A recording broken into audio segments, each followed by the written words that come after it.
This is part 2 of our 2-part series on the goddess Freya. Here we continue our discussion on not just this goddess's energy and her stories, but what happens when you decenter patriarchy from feminine power. Let's talk about what intuition really is. Let's look at all the places intuition and ego show up in your life. Let's share honestly. Let's do the research. I'm Jamie Hayhurst. I'm Heather Wood. This is the Intuitive Girl's Guide. This episode will play uninterrupted after a brief message from our sponsors. Hey, Jay. Hey. We're back talking more about the lady. Oh, Nice. That was not even planned. Nice, it was not. Freya, the goddess Freya. So I told you last week about her chariot. Right. Pulled by 2 cats. Yes, Which obviously. is, I think, I'm getting pretty that sure. as a tattoo. I was going to say, I'm pretty sure you've had a fantasy of being in a chariot and your cat and maybe another one pulling it. Like, you don't have to admit to it, but I'm quite confident that's I'll happened. admit that. Yeah. So it's amazing and it's perfect. And if you didn't listen last week, you should. And side note, Jamie is a crazy cat lady in the best way. Yes. Yeah, not the weird way. We're really enjoying it. I do wonder when the moment will be that, like, I see you pushing the cat in a baby carriage. We have seen that in Salem, actually. Oh, yeah. Yeah, no, I've seen and that. And you were real jazzed about it. Like, you were excited to see it. And I was like, there'll be a moment where this happens. Yeah, I don't know. But, I mean, I also haven't really seen you, like, I did buy you a sweatshirt that has a pocket for your cat. So, like, you go out in public. Baby steps for that. Yeah. Right. So we'll see. But anyways, less about Jamie's cat lady phase. Another thing that Freya is connected to is pigs. Oh, really? Yeah. I didn't know that. Yeah, it's really interesting because I think you have to go back in time and think about the connection to people and their livestock. Yep. Right? And how important a pig was, a cow was, like, to your life. Yeah. It was like life or death, really. Literally. Yeah. Yes. So when you're hearing like these goddesses having these kinds of animals that maybe you wouldn't necessarily associate with a feminine god or goddess, right? Like, I think you have to think back to like what was going on in their lives. Right. Yep. So pigs represented, it's hard because it's like abundance and fertility again. But like, I really just think it means like surviving. I was going to say a pig definitely represents abundance, and that's what she represents. Right. But I just hesitate because I feel like people are like, oh, what does that animal represent? And it's like, oh, abundance and fertility. Oh, what does that animal represent? But it's like, if it's a livestock animal. Oh, they're all going to do that. Exactly. Right. Exactly. So that's why I just kind of. Right. Because they provide different things. So maybe look into that. Like a chicken like provides eggs. Correct. Right. Like. Yeah. A pig would provide meat. Like they provide different things. Yes. And so to celebrate Freya, a lot of times people would have like a ham dinner. Okay. In her honor. Okay. So like, you've got to think like that's what they had. Right. How are you going to honor this goddess? And so this is when they would say they would sacrifice a pig. And this is where the idea that like witches devil worship or whatever, and they sacrifice an animal to something, like they just kill it in like a bloody circle or something, but really they're just like they're going like it's time to eat this animal. Yes. Very different though. Different when you tell it that way. I guess it's not as flashy and creepy, but so it really is that deep is what you're saying. Yeah, it is. It really is. It is that deep. Like the way you're told things, like the way you're delivered information, the way stuff is told to you is that deep. Correct. Additionally, there are tales of Freya riding, I think it's one specific boar into battle. Okay. So I'm sure there's like a symbolism here that I'm not quite getting, like why you would ride a wild pig into battle. But I mean, if I like really like kind of jump for something, I can be like, well, she's trying to like bring, her fight is for abundance, for her, right? Like that. That's kind of a stretch, but like I believe it's something like that. Like I think this was a subplot on True Blood back in the day. Really? By the way, now that you're saying that, remember I watched that when I had my hysterectomy. I do. I think that's true. Okay. Okay, All right. sorry. Just True came to my blood. head. Yeah. No. There's a lot of things that take from these tales, so it makes sense. Yeah.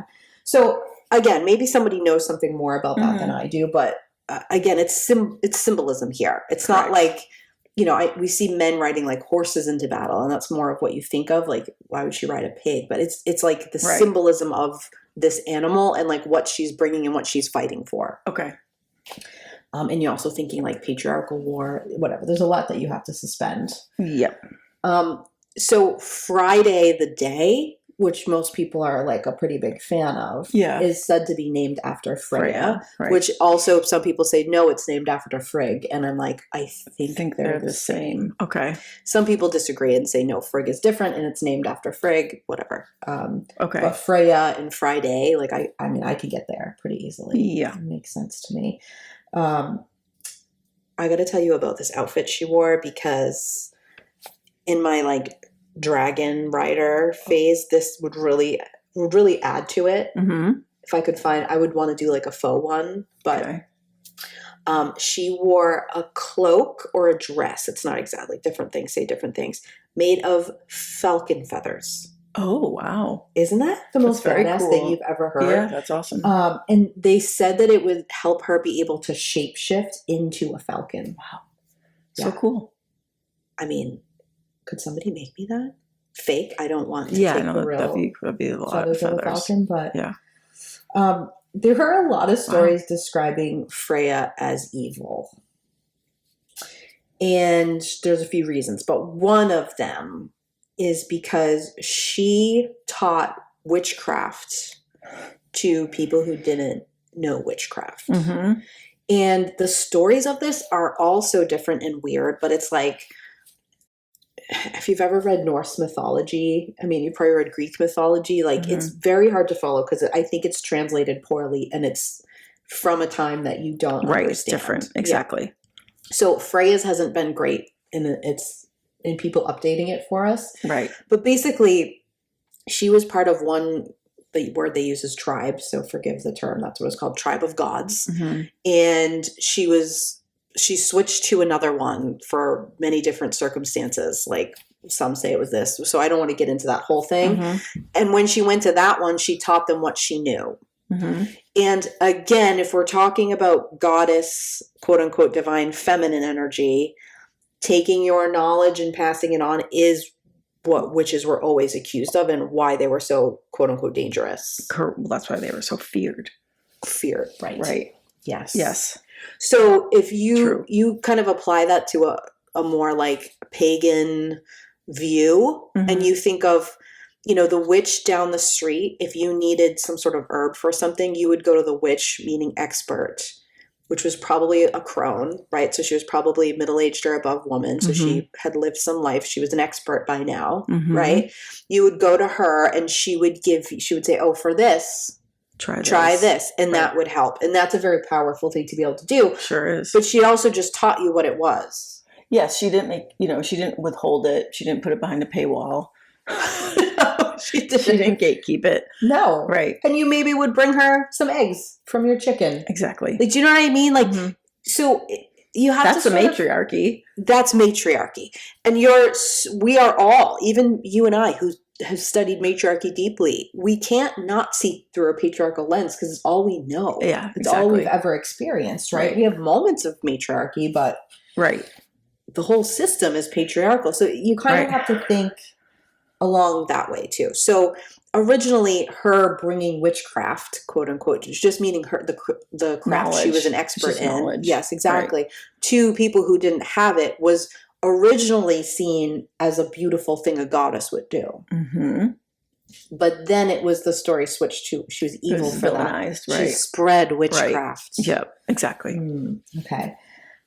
Okay, this is the word I had to write down phonetically before we begin. Do you remember? Yeah, I don't remember how to say it, but I remember you doing it. Well, Freya had a very famous necklace. Oh, okay. And it had a name, which I believe is pronounced Bri Sing Amun. Okay. I'm so sorry for being a stupid American woman who doesn't know how to pronounce other things. I apologize. That's the best I can do.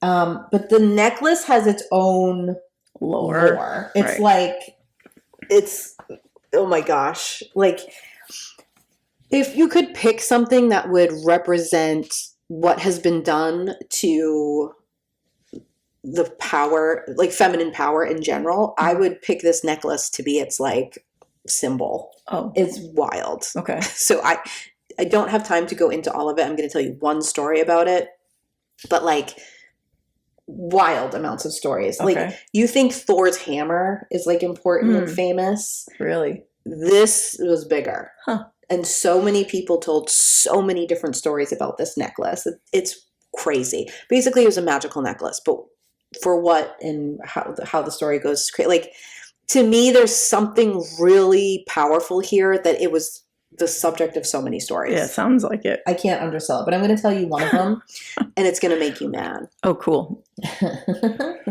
So the story of Freya's necklace, like I said, there's a million versions of it, but the one most people know is a rewrite from the 14th century from two Christian priests.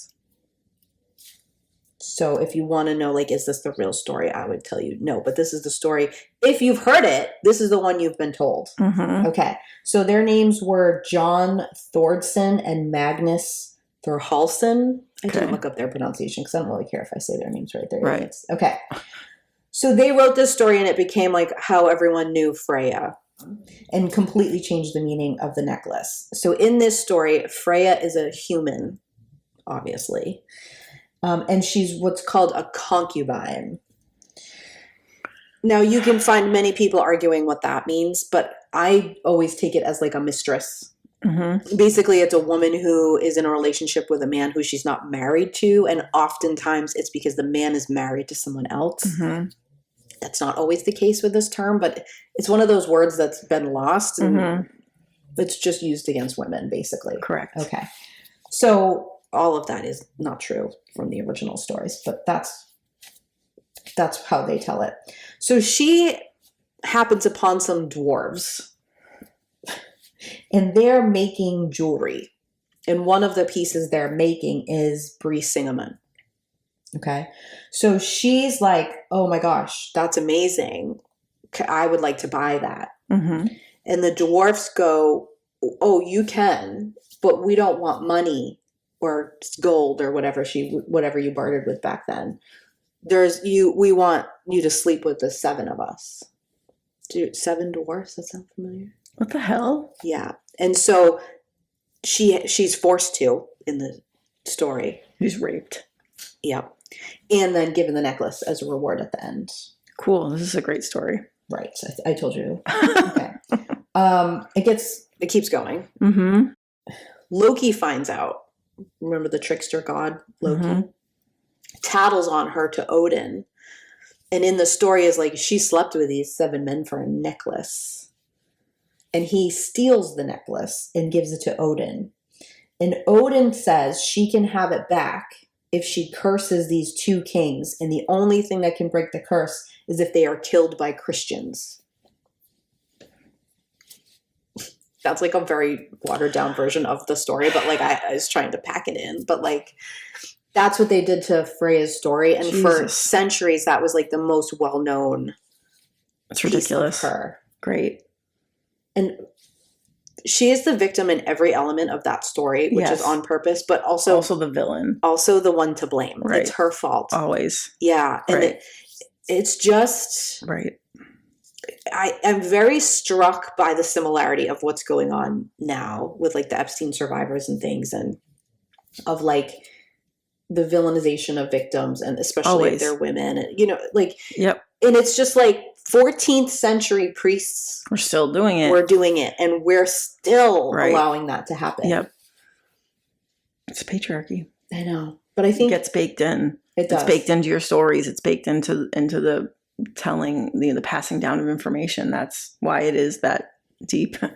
Yeah. It's because it's baked into everything that we knew in the 14th century and has come down the line to us. And now it's baked into everything we see on social media and in media. It's in general, so it's everywhere.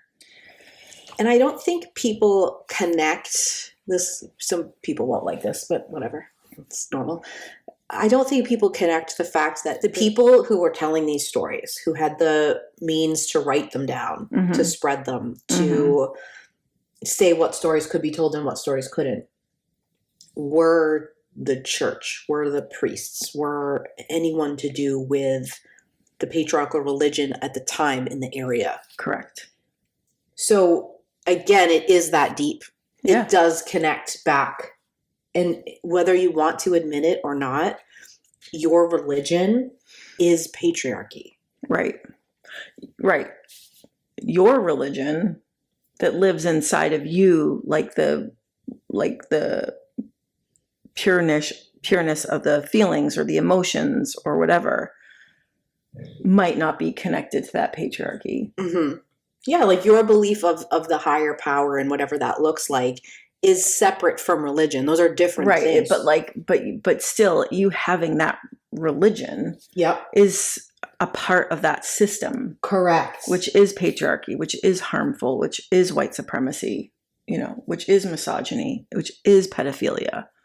Yeah. It is all of those things. It might not be what's like in your heart, what you believe, but the stories of that religion, the history of that religion, conditioning. It is all of that. And like, this is going to sound woo, and that's fine, but also like epigenetics has proven this to be true. So see our many episodes where we talk about how science and woo just need to stop their fight. Right, yeah. Exactly. But think about in your DNA, all the way down the line comes the knowledge of the true stories of femininity and female power, the robbing of it, the fall of it, the kidnapping of it, the taking of it, the violence and the centuries of that keep going and are in you, and how that has been part of the forming of your nervous system. And again, people think it's not that deep. Exactly. And it's like, no, you're literally formed from it. Exactly. I talk about how I love the show Finding Your Roots. And I love ancestry. Like, I just think that is so fucking fascinating. And if again, you're like, that's so sciencey. No, it isn't. I mean, it is, but also no. And yes and no. Right. Both. But like the amount of times on that show you watch somebody learn something about an ancestor, and like say they're like a musician, and there's this ancestor they never had heard of who was the same kind of musician. Right. And I just think like that's just such like a light example of like what is so buried in you. Exactly. And it's not just talent. Correct. It's also trauma. It's also the rise and fall of something, mixed with this inner knowledge in your intuition that we are not meant to live under patriarchy. We are not designed for that. Our bodies are not designed for that. Our minds are not designed for that. Like nothing is. No, and that's why you see like pain and violence and addiction go down family lines and down cultural lines so strongly, is because this is not who we are supposed to be. Yeah. This is not how we're supposed to be living. And it conflicts with like the very essence of our souls, but also the very like structure of our DNA. Yes. It conflicts with every single thing about us. And so you see humans rebelling against it and shutting off from it through addiction and violence acted out on other people, acted out on ourselves, because it's not who we are supposed to be, but it's who we've been made to be. Yeah. Yeah. And whatever belief you choose to have about the world, that lives inside of you. Correct. Even if you're like cheering on the patriot, you're fucking Pam Bondi. Like, do you know what I'm saying? Like, correct. That's still affecting you. It still manifests in your system because it certainly does. Your system knows that that's not who you are. Yeah. You can take any red pill you want. You can swallow all the pills. Yep. Your body knows. Your nervous system knows. Your intuition, you can't escape. Knows that that's not who you are. Yeah. Yeah.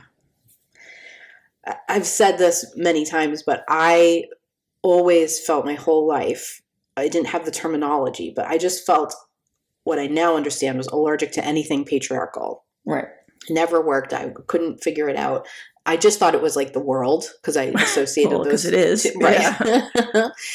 And not until I was like in my 20s and sort of came out of what we call the broom closet and was like, hey, I actually like matriarchy and I think like talking to spirits is cool and like, hey, this is actually who I am, right? And all of these other women on all sides of my family started contacting me going, me too. Yeah. And I never knew it. Never I knew said a word. One person who was like a terrible person who was that way. And that's it. And I just think like, of course I was so allergic. I think I had the frustration of all of those people before me. And so like sometimes when you think like it's too heavy, I can't keep doing it, or I can't get all these like annoying messages from mostly men online who are mad at me for speaking out. I just try to think of that. I just try to think of like they were punished, would have been punished by death. I mean, I'm sure I'm on some list. I'm going to have to flee eventually, but for right now I can speak out, so I will. Right. And that is also in your DNA. Yeah. So please do something. Right. Okay. I'll reel it in.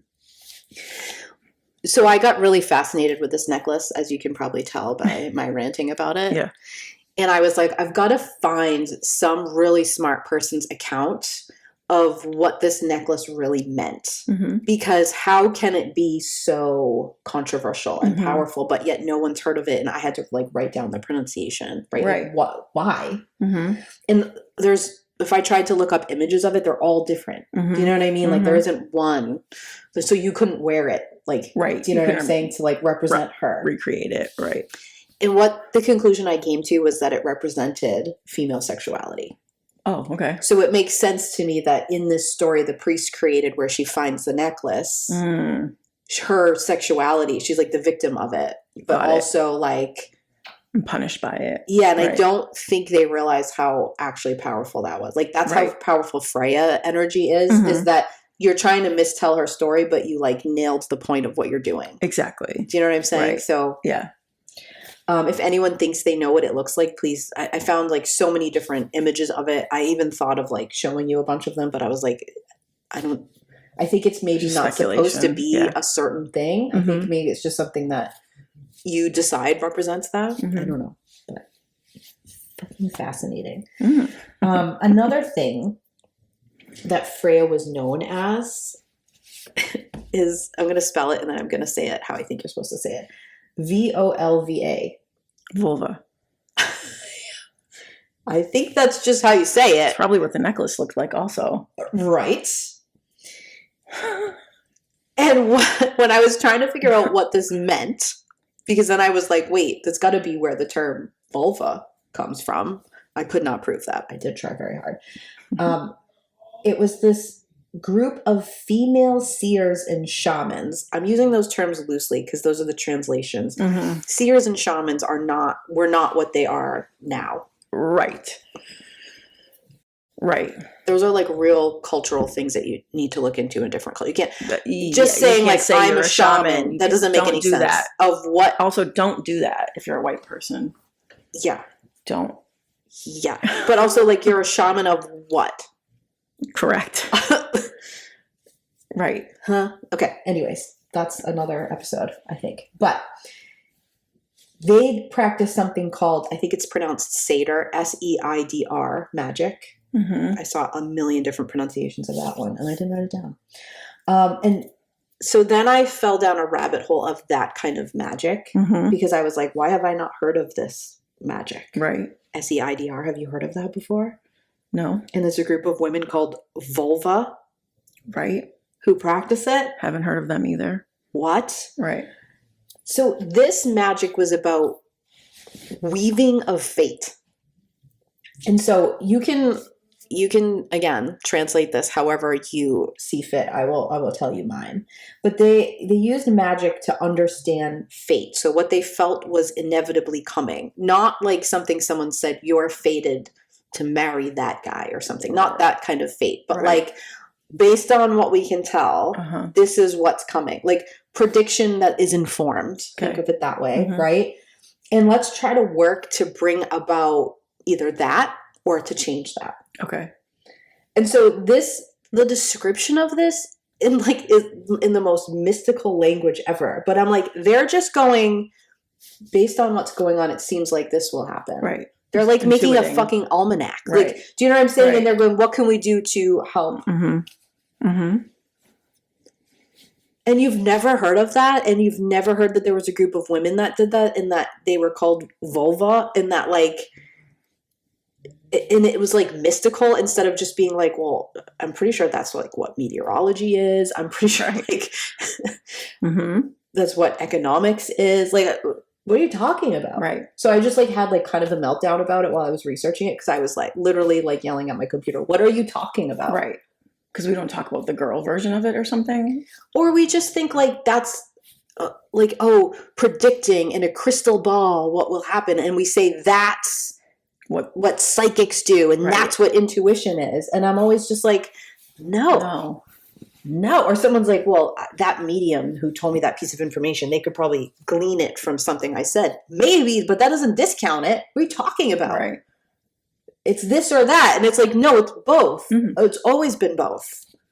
By the way. See why I was having a meltdown? Well, yes, but I want to say you said the word medium, which now gives me permission. If anyone knows of any animal communicators, let us know. I'd like to speak to one. If it comes out that in her little cat mind, Mackie calls you the lady, I'm going to be real jealous. Oh, yeah. If you know of an animal medium, don't show them this episode because then it will be like, we don't want them to know anything. I guess, but also like, no, they can know it. And you'll know if they're saying it and it's true and it's not because intuition isn't just to tell someone something. It's to connect with their intuition. Yeah. So let us know if you know anybody. Maybe we have a listener, Heather, that's an animal communicator. Oh, yeah. Tell us. We want to know what Mackie thinks of. Well, I think I already know what she thinks of the gifts I got her and the gift you got her. She liked the gifts I got her, but I don't think she likes the gift I got you that includes she her. Doesn't like the sweater, the pocket, the pocket. But she was a real fan of the stocking I got her. So maybe we can ask so let her us that. know. Sorry. That's what Jamie wants to know, what she thinks of my gift. But again, any sort of mediumship, any sort of like tarot reading or anything that is telling you about the future is not doing so just magically without you giving them information. No, right, exactly. I mean, we've discussed that like ad nauseum. Yes, but like I feel like this is something I can point at and go like, see, bitches? Yes. I fucking told you. Right. It is more. I think I love the way that you said it's like a farmer's almanac. Yes. That's what intuitive people were doing. I mean, that's what they still do now. That's what all intuition is. But like back in the day when people were like plotting crops and things like that, they weren't like you said, they weren't like, and I know we're mixing cultures here, but it's not like they were sitting with a crystal ball and being like, I see corn in our future. Right. It's like you're taking the information that you have, you're reading the energy of where you are. You know what I mean? Yes. And you're making predictions about like how to survive and what the future will look like and how to get yourself there, right? Yeah. Alive in that time. Like, how many times have we shouted like billionaires have astrologers? We've said that at least like a dozen times. Yes. These things that have been kidnapped from you and like ostracized and shunned and like mocked are actively being used by them, the most horrific people on the planet, to get themselves to be that way. Like to get yourself to be a billionaire, like you need the help of an astrologist because you shouldn't be a billionaire. You know what I mean? So like you need the advantage that none of us have been allowed to have. Yeah, the world is not designed for that. And the thing is that people like you and I don't want to use astrology to become billionaires and to harm other people. But we want to use it just to like be helpful. But of course the bad guys are using it to like make themselves worse guys. I don't want to be a billionaire. No, I don't either. I don't. This is the thing. This is why every time someone's like, what do you want to manifest? And I don't say a amount of money. People are like, what? And I'm like, no, I don't care. Well, no. And also because you should be manifesting a feeling. Yes. Not like a financial dollar amount. security. Do Right, I want that? exactly. Yes. Safety, Would freedom. I like to be able to like go on vacation comfortably and things like that? Of course, Yes. of course. But I don't need more money than everybody else. And if No. I have extra money, I would like to put that back into the communities that Correct. serve me too. And that makes me like a pariah in some situations. Yeah. And I can't do it, Jamie. Well, yeah. Okay. Don't fit in. And I used to hate that. And now I'm relieved about it. Okay. Well, right. Look around. Why do you want to fit in with all the pedophiles? I don't. Me neither. I don't. Okay. So again, there's a million, trillion, bajillion stories of Freya that are all very different. But if I could say a few common themes, she was very lusted after. Lots of comments on her beauty and her people desiring her. And some of them feel like in an honoring way. And some of them feel in a really yucky way. I'm sure. And I can't tell you which comes from where. I'm sure both always existed. Like, Right. I think sometimes people think I have this like idyllic version of pagan culture, like that they never did anything weird and creepy. And I'm like, have you heard our episodes on the Sabbats? Because there are so many weird, creepy things we talk about. Agreed. Right. I don't think that. I don't think like we need to go backwards. However, what I do think was right was the concept of matriarchy, how humans actually naturally lived. But again, that's us or humans putting on the lenses, the glasses of patriarchy, because when someone hears you talking about Freya, they assume that you're talking about them in the way that they talk about patriarchal religion, which is like, oh, this God must be all powerful, all good, everything, always right, never wrong. Yeah. So they're assuming that you're seeing Freya through that lens, and that you couldn't possibly be like, oh yeah, some of this shit's weird. Some of this stuff, you know what I mean? Like, right. Like that, like you can't critically think and say, correct. That's something I would leave that behind. You have to 100% buy in and give over to this God. Right. We just had an episode that was the replay of like Valentine's Day, and like that's going to be one of the weirdest traditions that we talk about on that. I won't get into it because we don't need to bring it back up here, but like the whole time we were like, what the hell? Yeah. Right. So like it doesn't mean that, and it's not like this or that. Right. It's not that black and white. It's like pieces of this, pieces of that, but conceptually. And we what we're talking about. And we also don't think, I think I can speak for you and say that I don't think that Freya was a real person. No. Freya wasn't real. Freya is like the manifestation of the stories that were told by cultures. Yeah. That were they were trying to be passed down to us, to tell us something, to teach us something. But as patriarchy evolved, those stories then became sullied and yuckied, right? Yeah. When you're talking about the necklace. And then they then are told through the lens of patriarchy and through white supremacy and misogyny and all these things. And so then they become distorted. Yep. Right. And so, no, we're not buying in 100% to anything, because we can think critically about how is this story told? How has it evolved like through millennia at this point?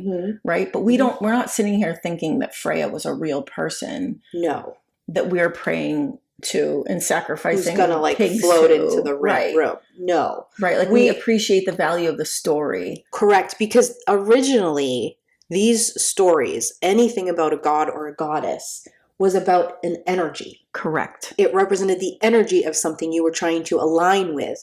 But patriarchy created God and gods, and wanted you to think of something that was controlling you. So like originally these stories were for empowerment, and then they became stories of manipulation to keep you caged. Or you had to pray to this god or your crops would not grow. It wasn't like, yes, we're calling in the energy of abundance and healthy crops so that we can make it through the winter. That's how it started. And then religion starts to seep in, and then it becomes, oh, we must pray to this god or the crops fail and we die. Right. Correct. See how that changes? Yeah. It's not, it's fear mongering. It's fear instead of being like, oh, I'm calling in the energy of this so I can be a better farmer and I can be more fruitful and abundant. Then becomes like, I owe my life to this thing outside of me or I die. Yeah, and it's a real quick way to it literally is that different. It really is, and it's a quick way to disconnect you from your intuition. Exactly. Oh, I just have to live by like these take rules. care of yourself, or even critically think. Right, and so you that's need someone else to live and to eat. Yeah, right. And you got to follow the rules, or else you're going to right. a place where you'll right. be tortured forever in like a right. tattered clothing near fire. Right. By the devil, who I guess we're mad at, but yet is also punishing the people who didn't do what the gods said. It's all very confusing when you really try to think about it. Yeah, right. Christian mythology is not my favorite mythology. No. Okay. No. So Freya being lusted after, I think one of the things that complicates this and really feeds into the point you just made is that as much as she was lusted after, she was also feared. Correct. People were very afraid of her, not in the sense of like she's going to punish us, like you're saying, but in the sense of like the power of it. Right. Exactly. And welcome the patriarchy. What you're saying is the power of female sexuality, the power of just feminine power, again, not gendered, feminine power in general. Mm-hmm. Those two things of like desiring it but fearing its power is what created patriarchy. Mm-hmm. It is what patriarchy is constantly trying to fight and push down and all of this stuff. And so it is the root of matriarchy. And it's why people get confused and think when we say matriarchy, we want reverse patriarchy where women are the top. And we're like, oppressing men. That's just reverse patriarchy. That's you applying the lens of patriarchy onto matriarchy, which is not what it is. Exactly. But it is honoring the fact that women are both lusted after and feared for their power. Right. Damn right. Yeah. Yes. So your friend, while wearing a fuck ice shirt, can be going off about Epstein while she's delivering a meal to someone in need. Take care of her community. Right. Hello. Of course they're afraid of that shit. Because that's matriarchy is a circle and it centers children. So hence the pedophilia that we have in patriarchy, like this rotted stage 4 version of patriarchy, right? Does become pedophilia because it's the antithesis of matriarchy. Yes, because the most powerful women are crones. Exactly. They are the ones telling. And if you say the only value is in the most vulnerable version of a woman, right, then it's a real quick way to depower. Right, exactly. So matriarchy is a circle and it centers children and it centers the elderly and it centers community. Mm-hmm. Because that's what needs care. It circles and supports anything that needs care. And it thrives on diversity. Right. And men also thrive in matriarchy. Yes. Women are not oppressing men in matriarchy. No. I don't care if you're sick of me saying no, it's a system of support where we all support each other. Yes. Mm. All the things you like about the world are matriarchal. Correct. I'm just telling you that right now. Correct. So... Correct. Okay. It might be labeled as socialism now. Correct. Like the idea of universal health care is actually matriarchal. Correct. That everyone gets care. Correct. Regardless of anything, regardless of ability to pay, regardless of job status, regardless of legal documentation. Wait, are you saying that just like basic needs could be met? Jamie just flashed her shirt. My fuck ice shirt. Yeah. Sorry. Yes. No, sorry to the listeners, not the viewers. But that's, that would be like, oh, that's socialism. Now you would say that, but that's matriarchy, is caring for people universally. And when this is niche, but I feel like our listeners will like it. Mm-hmm. When people are like, well, socialism doesn't work for these reasons, or these reasons, or these are my arguments against it.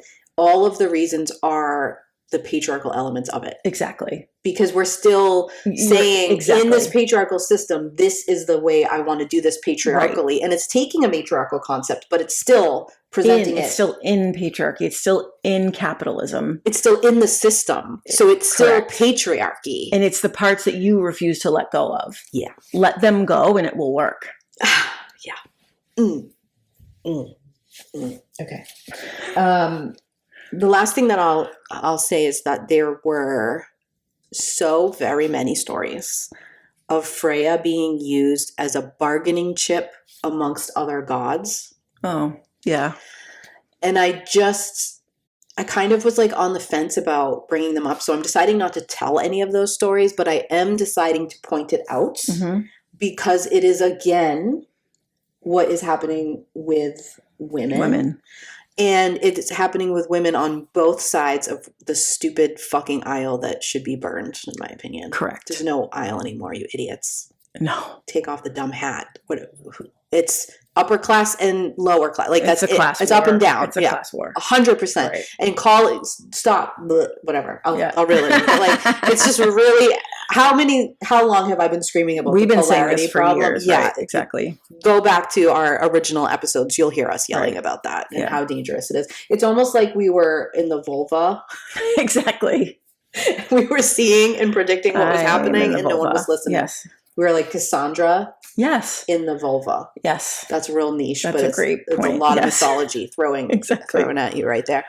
But I want you to understand that, like, so like the Pam Bondys of the world, right? Bargaining chip. Damn, right. Erica Kirks of the world, bargaining chip. The Ghislaine Maxwells of the world. Bargaining chip. Yeah. So even if you crawl up and you think like, oh, I'll hide in the safety of being the proximity of these patriarchal men. Proximal patriarchy, proximal white supremacy. Like you think you're safe. You're not. Until you're the only one left to eat. Right? Literally, Jamie. They were eating people. Literally eating babies. Right. Okay. And if you haven't heard that, it's because you're only watching like patriarchal news sources. Correct. Right.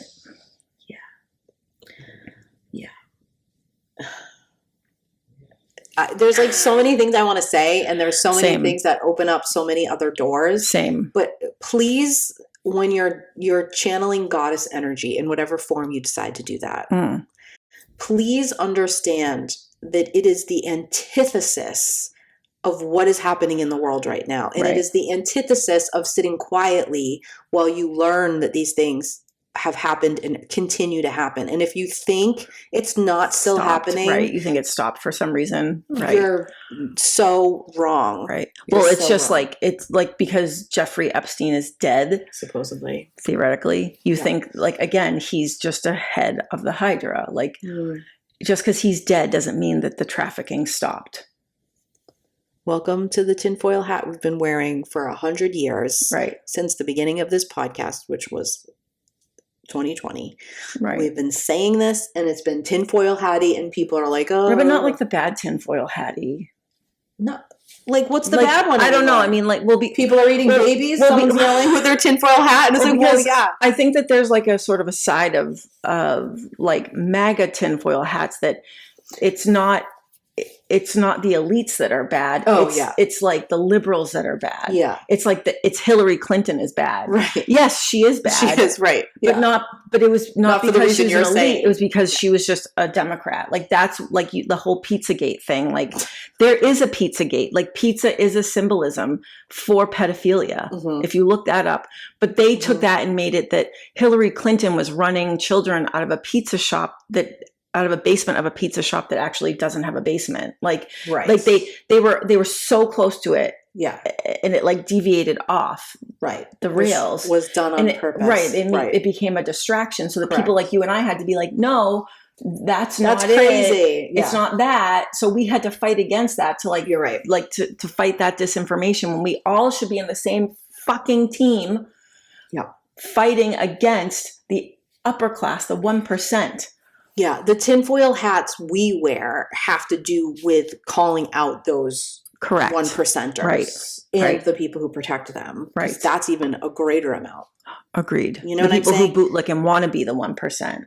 Yeah. Right. Yeah. And so far, all the tinfoil hats I've worn, I might not have been exactly right about the details, but the concept, we were right on. Right. But we talked about the Wayfair thing and we spoke against it. Like it turned out to be true, but we spoke against it because the people that were saying like... Well, because it wasn't true what they were saying. Correct. And they were using it as a distraction from the Black Lives Matter stuff. That's what we were speaking out against. Right. Yes. So we were never like Our children aren't trafficked. We No, actually exactly. were like, that does happen. Can we actually Right. fix it? I remember talking about that in an episode and saying like, child trafficking is a problem, but it's not. It's not at the and it's not at the cost of Black lives. Correct. Right. Like we should all be fighting for all of these causes. There's enough of us. Yeah. And there's enough energy and there's enough like love, as cheesy as it sounds, like to like care about all these fucking problems. You don't have to choose Black lives or children. You don't have to choose children or Democrats or what the hell ever like line you created in your head. Like we can all win. I mean, that's very matriarchal of you, Jamie. And it's also pointing at the people who are the real problem instead of blaming the people who are down here to fight against each other. Exactly. Yeah. Like Bad Bunny isn't the fucking problem. Which is like the current thing, right? Do you know how much I walk around with like vocal stems? Yeah, don't even get me started. I'll just start singing and embarrassing myself. And I don't know what I'm saying, Jamie, because I don't speak Spanish. No, I know, but I'm like going to have to learn to, again, that's the thing. Why isn't Bad Bunny speaking Spanish? I mean, why isn't Bad Bunny speaking English? No, the question is, why can't I speak Spanish? That's the problem. Have you ever traveled abroad? Because I have gone into a restaurant before in France and in Italy and sat down and the person spoke in French and then I spoke back in my little bit of French and they immediately switched to English and then went over to the next table and that person spoke in Italian and they immediately switched to Italian and I'm sitting there like a dummy. Bonjour. Exactly. And I'm like, freaking American education. Exactly. Yeah. It's on us. Like, it's on us. We should be doing better. Right. Yeah. Exactly. And freaking it's that hyper individualism like at play. That's what's at play when you feel like, why aren't you speaking English? It's because you've been taught that you are the best and everyone should revolve around you. Right. And that's not how the world works. That's not how matriarchy works. That's not how anything works. No, it's not. And also, America doesn't only speak English. That's crazy. No, we don't have an official language. Anyways, sorry. Correct. It's like the 100th. It's the 100th like tirade of these two episodes, but they're all valid and warranted.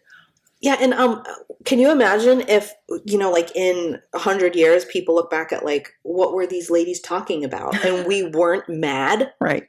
We weren't shouting this out. Right. We weren't like, oh, I'm sorry. But like, at least for me, the company that took my kids' pictures their whole life at school that the government hired was using him to traffic children. Like photos of children. Right. Yeah. So like, but this is what we mean, like at the beginning of the first part one of this episode, these two episodes, was when we said like this probably like we're not giving like love and 5 steps on how to connect to Freya in your meditation session. Yeah. Like that's not what we're talking about. Love and light and fire and rage. And if you can't handle all 4, fuck off. Right. And this energy, this angry energy, like that is Freya.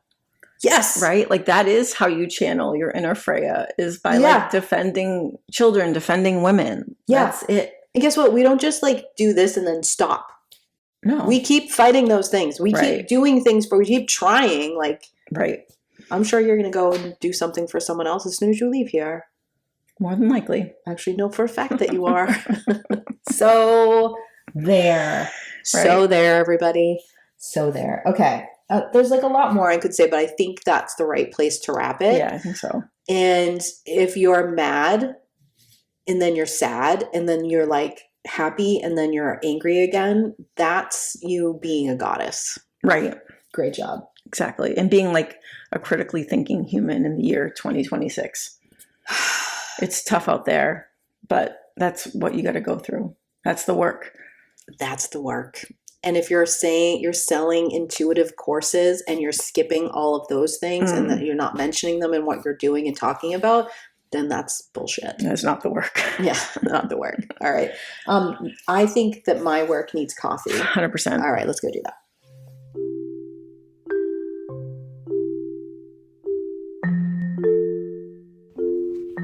Hey everyone, Heather and I have an ask for you. If you love this episode or if you love the IGG, can you do us a favor? We need you to go onto whatever platform you listen on and download, subscribe, like, love, whatever it's asking you to do. Can you go do those things for us on the platforms that you listen on? It would mean so much to us.